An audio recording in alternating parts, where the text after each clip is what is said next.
Mesdames et messieurs, bonjour. Le saviez-vous que le VIH-Sida n'est plus une fatalité, mais reste au Congo une réalité? Dans ce numéro de Max Santé, nous parlerons du traitement, des avancées médicales et du quotidien de personnes vivant avec cette maladie dans notre pays. Pour ce premier numéro de l'année 2026, nous recevons sur ce plateau le docteur Cécile Mapapa. Elle est directrice du Programme national de lutte contre le sida au Congo. Avec elle, nous allons explorer le défi lié à la prise en charge de cette maladie. Alors, ne quittez pas, nous allons revenir dans un instant.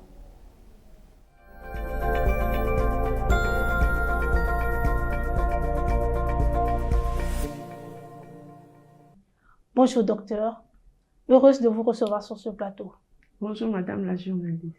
C'est vrai docteur, vous êtes responsable de ce programme. Alors dites-nous quelles sont les missions assignées à ce programme. La mission du PNLS, c'est justement de coordonner toutes les activités nationales de lutte contre le VIH-Sida et aussi de contribuer à la réduction de la mortalité, de la morbidité, de l'infection à VIH, des infections sexuellement transmissibles par des activités de type promotionnel, préventive, curative, de surveillance et aussi de recherche. Merci docteur, mais avant d'aller à l'essentiel de cette émission, je vous propose de suivre ce reportage.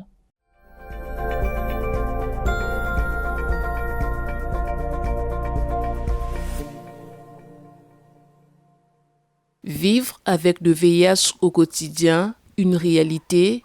Ici comme ailleurs, le virus de l'immunodéficience humaine continue de menacer des millions de vies. En République du Congo, les chiffres restent préoccupants. Selon l'ONU-SIDA, en 2021, près de 130 000 personnes vivent avec le VIH, soit 3,8% de prévalence chez les 15 à 49 ans. Chaque année, 13 000 nouvelles infections et 7 400 décès sont enregistrés. Parmi ceux qui vivent avec ce virus, cet homme, nous l'appelons Marc. Longtemps éloigné des questions de santé, Marc ignorait presque tout du VIH. À 48 ans, le diagnostic tombe. Il est séropositif. Un choc brutal, une nouvelle qui bouleverse son quotidien. Je suis arrivé à l'hôpital pour donner le sang. Et à la fin, en sortant, j'étais avec mes amis. Je suis passé quelque part là où on faisait le dépistage. Je dis, ça tombe bien, je vais faire le dépistage. Nous sommes arrivés, on était au nombre de 3. Maintenant, quand j'ai fini le dépistage, on m'a mis de côté. Je me suis posé la question, vous me mettez de côté, pourquoi? Oh non, il y a ces choses qu'on doit te dire. Ils m'ont fait rentrer dans une salle. Ils m'ont annoncé ça. Je n'ai pas cru. J'ai boudé, j'ai dit, ah non, moi je suis donneur de sang. Le mois passé, j'ai donné du sang. Aujourd'hui, parce qu'il y avait encore un événement, il fallait aller aider ceux qui ont besoin du sang. Comment vous allez me dire que je suis malade? En faisant des doutes, ils ont appelé un centre. Ils m'ont amené jusqu'au laboratoire national. J'ai fait le dépistage pour une deuxième fois. Ils m'ont dit que c'est vrai que tu es malade. Je n'ai jamais eu des signes de moi. Mais or, j'étais contaminé depuis très longtemps.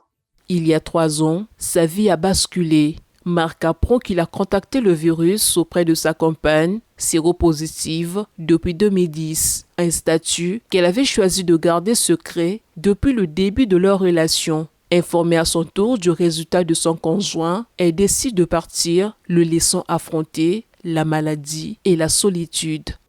Elle, malade, le papa de ses enfants n'est pas malade. Je rentre en contact avec son mari. Puisque son fils vivait avec moi, c'est moi qui ai élevé son fils. Il me dit, oh, grand, je croyais que tu étais au courant. C'est vrai qu'elle est malade. Depuis très longtemps. Elle était malade depuis 2010. Donc quand je la récupère, ses parents savent que leur enfant est malade. Personne ne me le dit. Je dis, ah non, vous êtes méchante. Ah, je comprends. C'est là où tu me menaçais maintenant de partir. Parce qu'après, elle a pris la maison. Elle est allée la voir. On a supplié même les parents. Elle dit, là où je suis là, je peux plus multiplier les partenaires. Impossible. Donc celle-là, c'est elle qui m'a contaminé, elle doit rester à côté de moi. C'est son habitude. Dès qu'il constate que tu es déjà atteint, et que tu commences à constater quelque chose, elle te quitte. Et quand elle te quitte, elle va pour le bon, elle ne revient plus. Dans la lutte contre le VIH, plusieurs ONG et associations organisent des activités pour sensibiliser et prévenir. C'est le cas de l'Association des jeunes positifs du Congo qui apporte en ce mois de décembre leur expertise à travers des activités de sensibilisation, de counseling et de dépistage. Ces actions ciblent particulièrement les professionnels du sexe et les hommes ayant des rapports sexuels avec des hommes, des populations exposées à un risque élevé. Nombreux, conscients de l'importance de connaître leur statut, se présentent volontairement au dépistage. Bon, c'est important pour un jeune parce que la jeunesse aujourd'hui ne sait pas ce qui peut nous arriver. En plus, il y a des malades un peu partout. Tu peux sortir d'une personne, tu sais pas que cette personne est atteinte de la maladie. Et bam, toi aussi, tu attrapes la maladie. Donc, c'est pour cela, je vais vérifier. Peut-être moi aussi, je vais atteindre de ça. Donc, pour moi, bien savoir, quoi.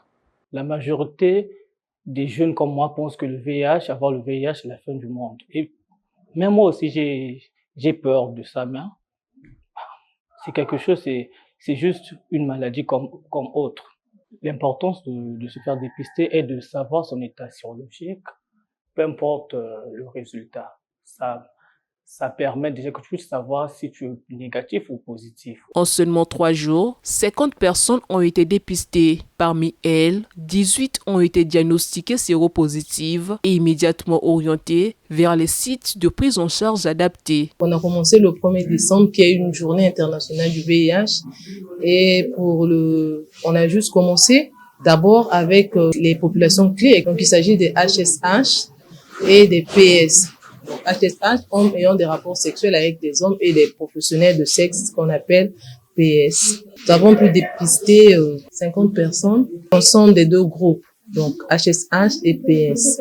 Pour celles et ceux dont les résultats sont négatifs, un autre outil de prévention est proposé, la PrEP, prophylaxie pré-exposition. La PrEP est un traitement destiné aux couples sérodiscordants et à toute personne ayant des partenaires multiples dont le statut n'est pas connu. Un moyen efficace de réduire considérablement les risques de transmission. Un traitement qui doit être pris avant et après un rapport à risque. La PrEP, il faut savoir qu'il y a 2 modalités de prise de la PrEP. Il y a la PrEP continue, c'est-à-dire c'est celle que nous prenons, qu'on prend du 1er au 30 de façon continue.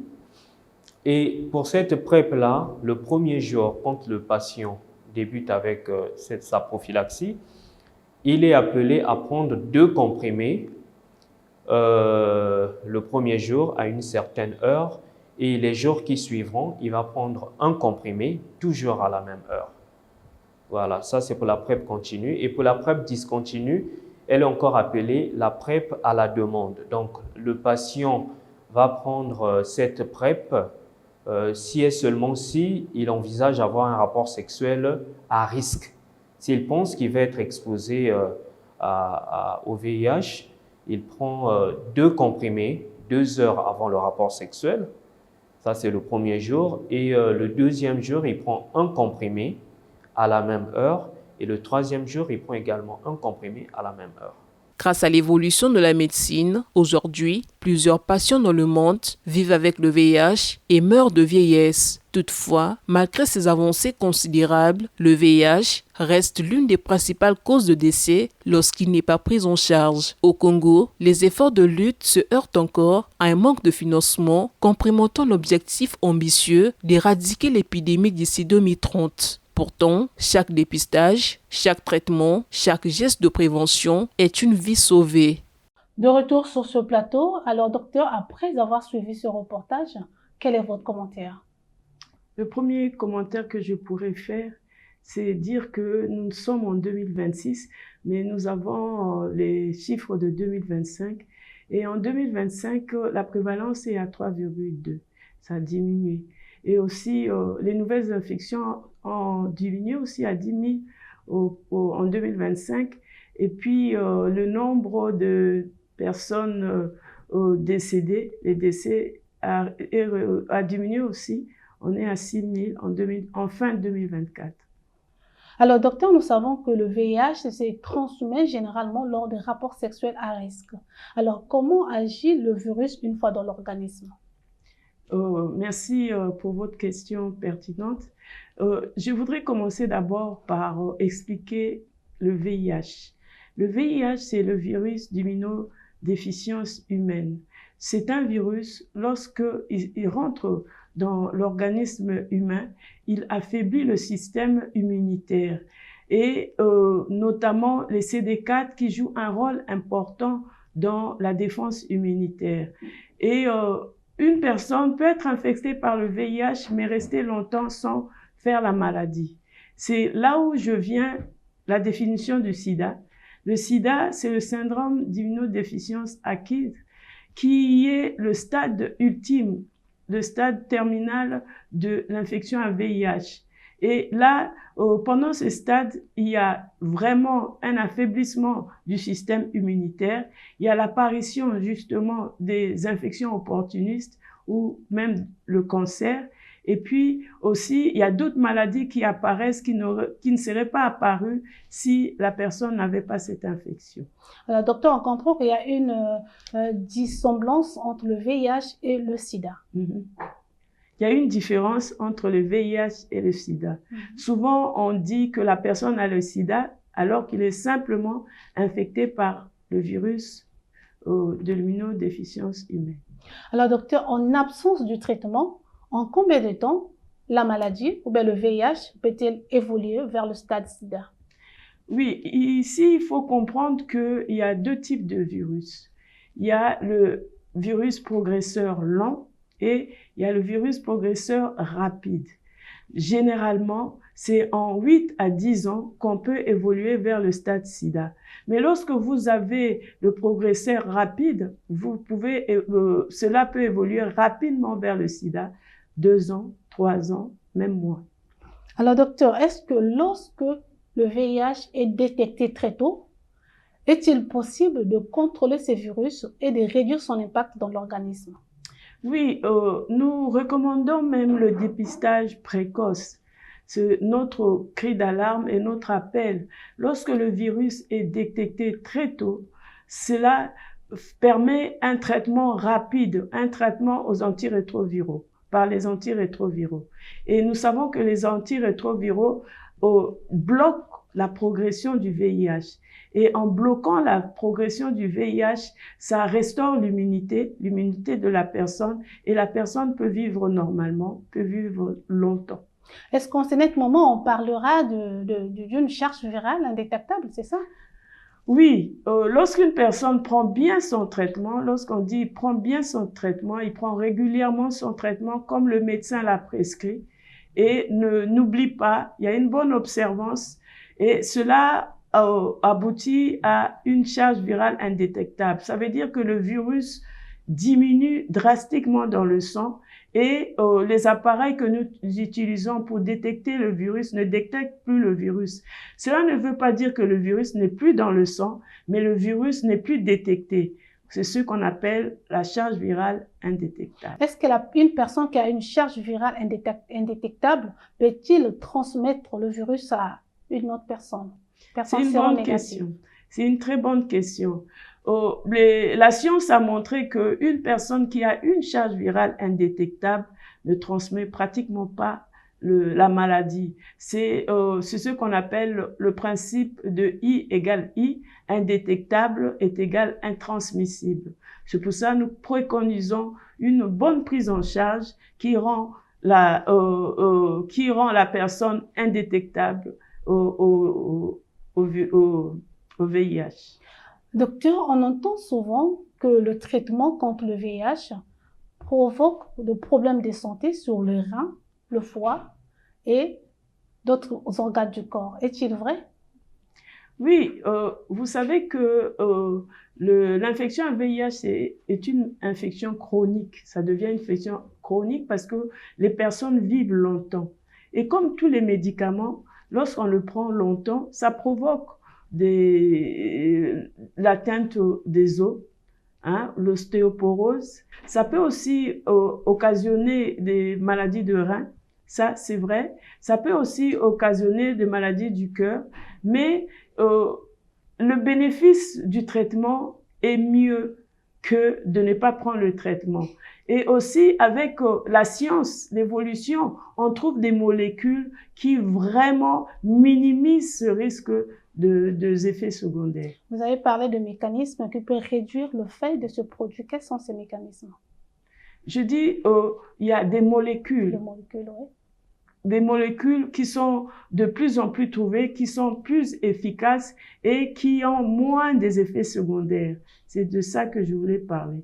Ils ont moins des effets secondaires. Il y a beaucoup de molécules qu'on trouve maintenant qui ont moins de... Au départ, si vous voyez la littérature ou bien les illustrations, vous voyez que les personnes qui prenaient des antirétroviraux avaient des gros seins, avaient des petites jambes, mais maintenant ça ne se voit plus parce que ces molécules-là ont été écartées. On a maintenant des molécules qui ont moins d'effets secondaires.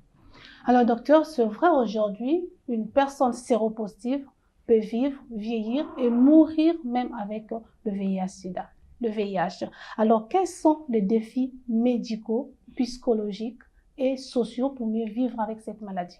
Les défis médicaux, c'est vraiment bien suivre son traitement, être suivi régulièrement par un médecin ou une personne attitrée. Ça permet qu'on vive longtemps. Les défis psychologiques, c'est régler le stress, ne pas vivre normalement, ne pas être stressé, considérer que le VIH est une pathologie comme une autre. Et puis, psychologique, c'est lutter contre la stigmatisation. Et puis, ça, c'est sociologique. Lutter contre la stigmatisation et puis s'insérer dans la vie sociale normalement.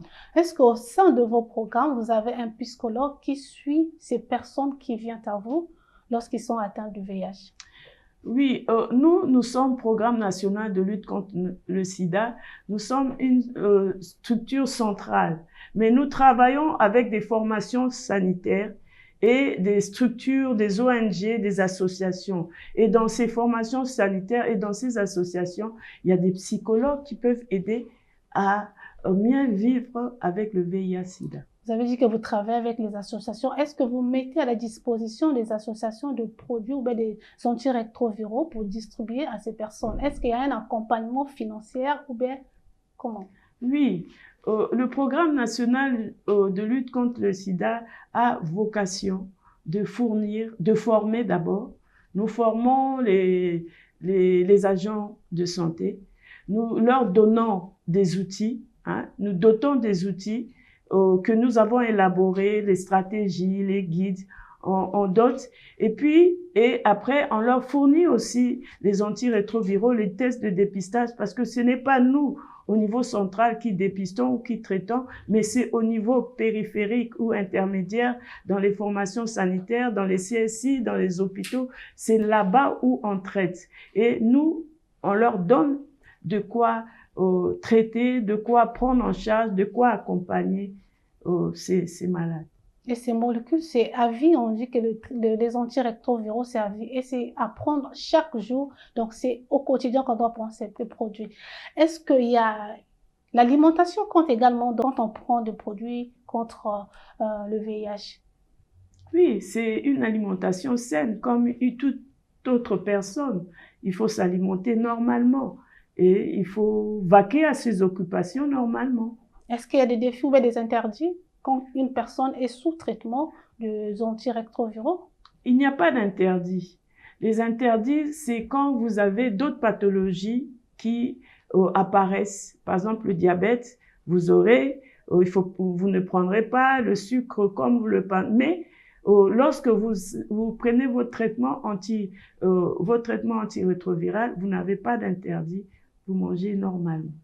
Alors, docteur, il est vrai qu'une femme vivant avec le VIH peut donner naissance à un enfant séronégatif. Alors, quelles sont les étapes médicales pour mieux prévenir la transmission de la mère à l'enfant? Ça, c'est vraiment une très bonne question parce que c'est notre bataille. Parce que un enfant qui naît avec le VIH en 2025 ou 2026, c'est une catastrophe. Normalement, toutes les femmes qui viennent dans les centres de santé ou au centre de santé ou bien dans les hôpitaux pour faire leur PZ, leur consultation prénatale, il faut qu'on leur offre le test de dépistage. Il faut à toutes ces femmes, on doit leur offrir le test de dépistage parce qu'on ne sait pas qui est qui est séropositif et qui est séro-ignorant.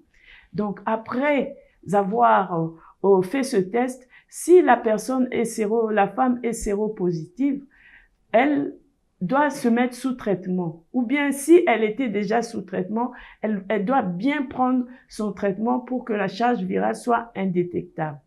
Et lorsque la charge virale est indétectable, la femme doit avoir un accouchement sécurisé.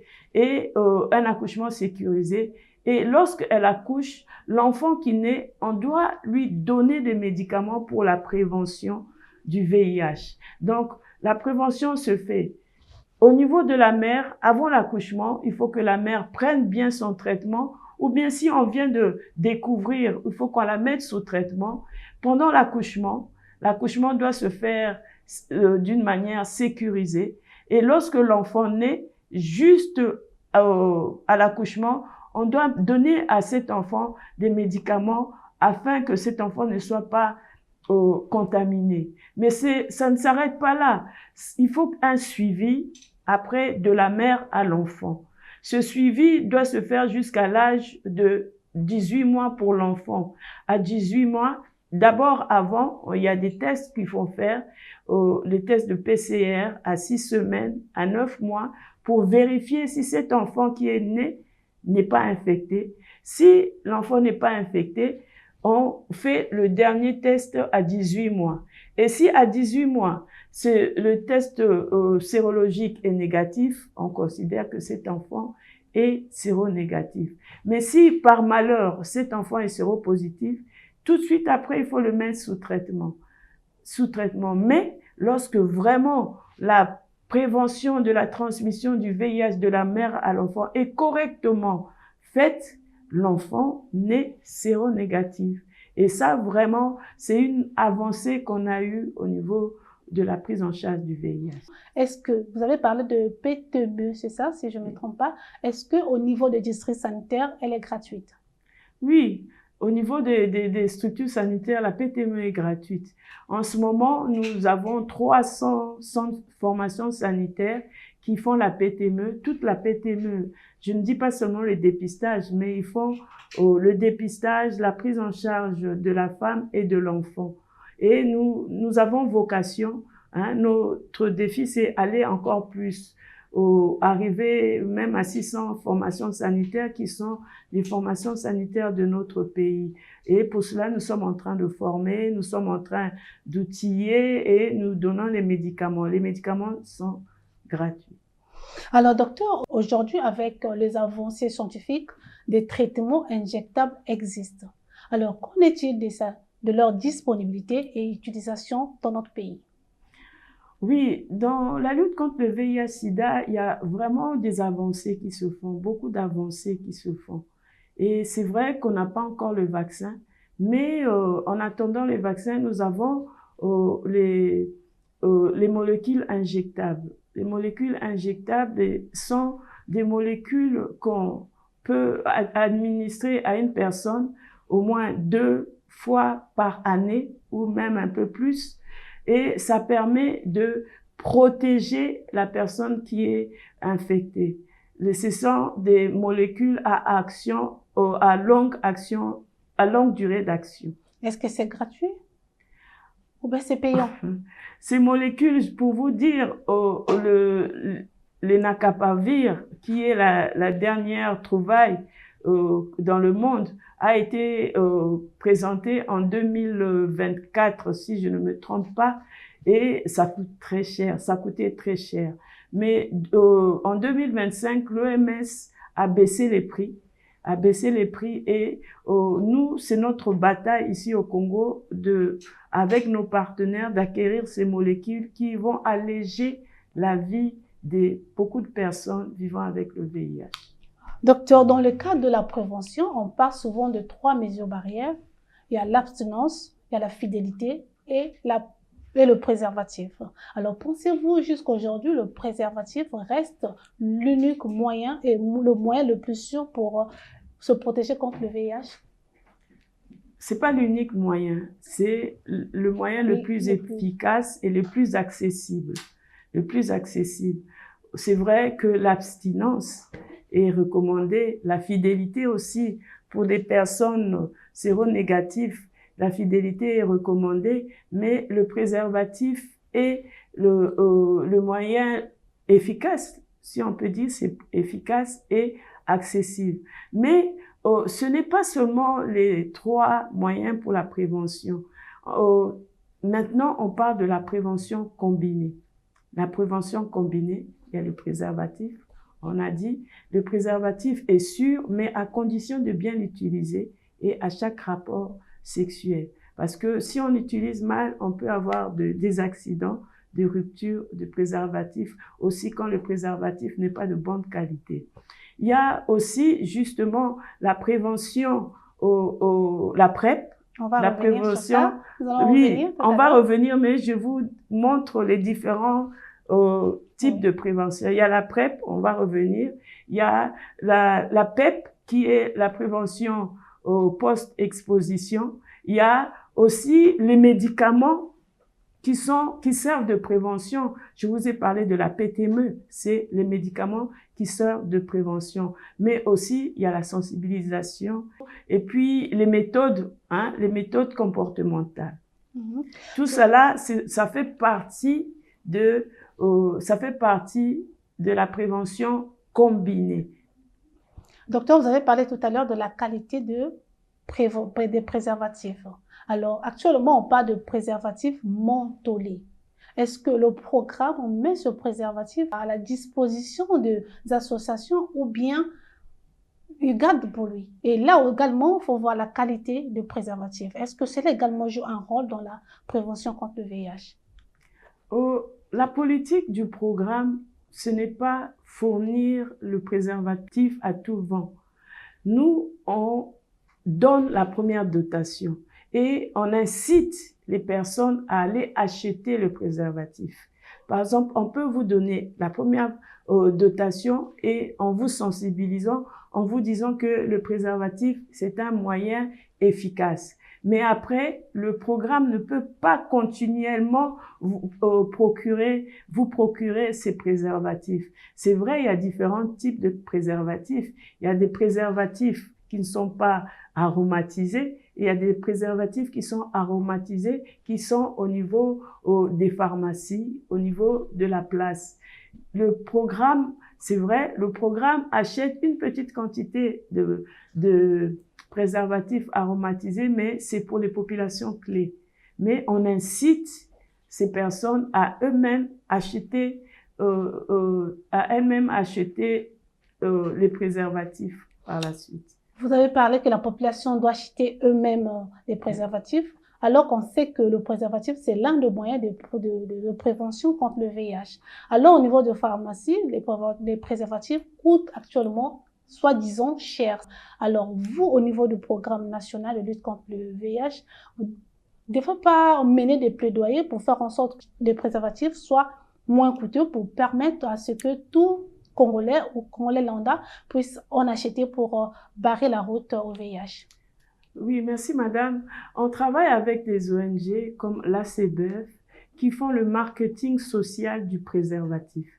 En faisant le marketing social du préservatif, ils vendent le préservatif à moindre coût. C'est pas les mêmes prix qu'on trouve dans les pharmacies. Par exemple, dans les kiosques de l'ACBF, si vous allez, vous trouverez vraiment les préservatifs à moindre coût. Je pense que 3 préservatifs, vous pouvez le trouver à 25 francs. C'est pas beaucoup. Alors, madame, quelles sont les étapes ou les examens nécessaires à faire avant de souscrire à la PrEP? Pour revenir à la question précédente, je voudrais dire que nous, concernant la PrEP, nous avons d'abord adopté la PrEP dans nos lignes directrices. Nous avons élaboré les stratégies et les stratégies que nous avons élaborées en 2025 élargissent les cibles. Donc, la PrEP peut être aussi donnée à la population générale. Et pour revenir à votre question, c'est pour avoir accès à la PrEP, il y a des examens à faire. Il faut d'abord savoir si la personne est séropositive ou séronégative. Il faut d'abord faire le test sérologie. Donc, si la personne est séropositive, il n'est pas éligible à la PrEP. La personne qui est séronégative est éligible à la PrEP. Après le test de dépistage, il faut voir aussi l'état de la personne. Donc, on fait des examens rénaux pour voir si les reins fonctionnent bien, et aussi on recherche l'hépatite B ou l'hépatite C. Et ce n'est qu'après que la personne, le praticien qui a reçu la personne donne des conseils pour la mise sous traitement. Alors, docteur, comment évaluez-vous la PrEP dans la stratégie nationale de lutte contre le VIH? La PrEP au Congo, la PrEP, comme j'ai dit, d'abord, on l'a fait comme un projet pilote. Ce projet pilote concernait les populations clés et les populations clés, les hommes ayant des rapports sexuels avec les hommes, les professionnels de sexe, les usagers de drogue, les personnes, les couples sérodiscordants. Lorsque nous avons vu que c'était efficace, la PrEP était efficace, c'est pour ça maintenant nous voulons l'élargir à la population générale. Mais pour l'élargir à la population générale, il y a un défi, c'est un défi financier. Il faut avoir de quoi acheter parce que ce sont des médicaments qu'il faut acheter. Alors, docteur, comment évaluez-vous l'intégration de la PrEP dans la stratégie nationale de lutte contre le VIH? Oui, l'intégration de la PrEP dans la stratégie nationale, comme je vous ai dit, on a élaboré une stratégie. Et cette stratégie, au départ, était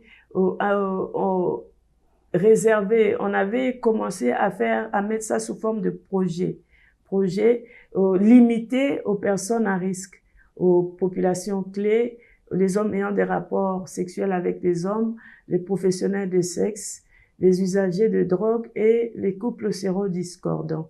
Et maintenant, dans notre stratégie, nous allons élargir cette stratégie à la population générale. À la population générale, et comme je vous ai dit tout à l'heure, il y a des défis financiers, il faut acheter les médicaments. Et encore, il y a d'autres médicaments qui sont apparus, les molécules injectables, et il faut vraiment avoir du financement pour acheter ces molécules. Est-ce que la PrEP est vraiment efficace par rapport à la PEP? C'est deux stratégies différentes. La PrEP, c'est la prévention pré-exposition. Donc, ça survient en amont, avant que la personne ne soit contaminée, avant que la personne ne soit au contact du virus. Maintenant, la PEP, qui est la prévention post-exposition, c'est après, lorsque la personne est contaminée ou bien est en contact avec le liquide biologique souillé, on lui donne un traitement rapidement dans les 72 heures pour bloquer l'évolution du virus. Comment savoir si le virus est bloqué parce que la personne est en contact avec les liquides déjà peut-être contaminés? Comment? Oui, pour vous dire que avant de mettre la PrEP, avant de vous mettre sous PEP, il faut d'abord aussi faire le test de dépistage. Le test de dépistage. Si vous êtes déjà séropositif, ça veut dire que c'est pas la personne qui vous a contaminé. Ça veut dire que vous étiez déjà contaminé avant.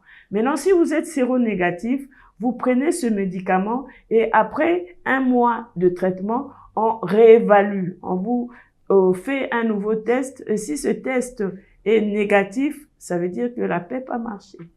Alors, docteur, qu'en est-il de la participation financière de l'État et des entreprises privées dans la lutte contre le VIH? Merci pour cette question vraiment pertinente. Je voudrais commencer par louer l'engagement à haut niveau du couple présidentiel.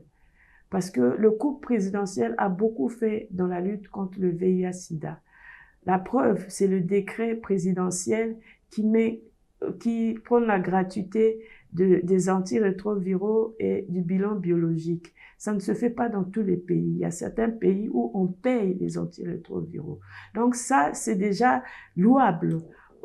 Je voudrais aussi louer le leadership du ministre de la Santé et de la Population et de son collègue de finances pour avoir payé la contrepartie État qui était tant souhaitée, tant exigée par le Fonds mondial. Vous savez que le Fonds mondial participe à peu près à 70% dans la lutte contre le VIH-Sida et les 30%, ça revient à l'État. Et sans les 30% de l'État, la lutte ne peut pas bien se faire. Et là, l'État a fait un geste louable en payant 4 milliards de francs CFA pour la contrepartie État. Et ces 4 milliards pourront servir à l'achat de médicaments et d'autres intrants de biologie, d'autres intrants. Concernant les sociétés privées et même les autres sociétés, je les exhorte vraiment à soutenir cette cause qui est louable, à soutenir la lutte contre le VIH-Sida qui est un défi, comme on a dit, pour le Congo. Parce que avoir une bonne performance dans une société, il faut avoir le personnel qui est en bonne santé. Et si vous ne mettez pas de l'argent sur la santé de votre personnel dans le cadre de la redevabilité sociétale, c'est un problème. C'est pour ça que j'ai fait un appel aujourd'hui aux sociétés privées, même les sociétés publiques, de vraiment s'engager dans la lutte contre le VIH-Sida. Et c'est par ce mot de Dr Cécile Mapapa Miakasissa que nous mettons terme à cette émission. Nous vous rappelons que le Dr Cécile Makasissa, elle est directrice du programme national de lutte contre le VIH-Sida au Congo. Docteur, merci pour votre intervention. Mais nous disons également merci à vous qui nous suivez. Mais n'oubliez pas, le dépistage, l'abstinence et la fidélité sont entre autres mesures pour mieux se protéger contre le VIH. Alors, prenez bien soin de vous, car la santé n'a pas de prix. Au revoir, à la prochaine.